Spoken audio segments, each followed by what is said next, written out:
भगवती माया के जाल से मुक्त होकर के गुरुवाणी के अनुसार कोई भी बहादुर चले वो प्रणाम योग्य है, प्रशंसनीय है, क्योंकि माया के आकर्षण से हटता चला गया गुरुवाणी से, तो वही हो गया ब्रह्मविद ब्रह्म ही भवति।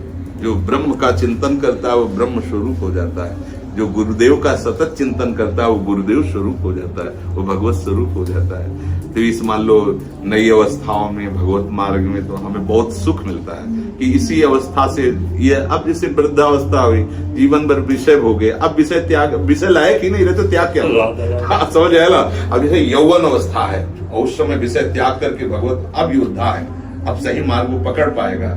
जीवन भर अभ्यास किया विषयों का तो बुढ़ापे में क्या भजन का अभ्यास होगा, वो तो केवल एक लीला मात्र है। वास्तविक भजन का अभ्यास इसी अवस्थाओं में होता है जहां भोगों का आकर्षण है, वही युद्ध करके उस आकर्षण पर विजय प्राप्त कर लो, वही महात्मा है। किसी भी मार्ग में हो, इन विकारों पर विजय प्राप्त किए बिना कोई अपने स्वरूप को नहीं प्राप्त होता, कोई परमानंद की प्राप्ति नहीं करता है।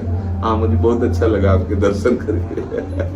जी, तो इस मार्ग में चल रहे थे, फिर बहुत सारी कठिनाइयां आई, फिर दूर हो गए, फिर आपका मतलब वचन सुने, फिर लगा कि नहीं ये चीज हो सकती है। जी, बिल्कुल हो सकती है, बिल्कुल। बहुत बहुत धन्यवाद आपका।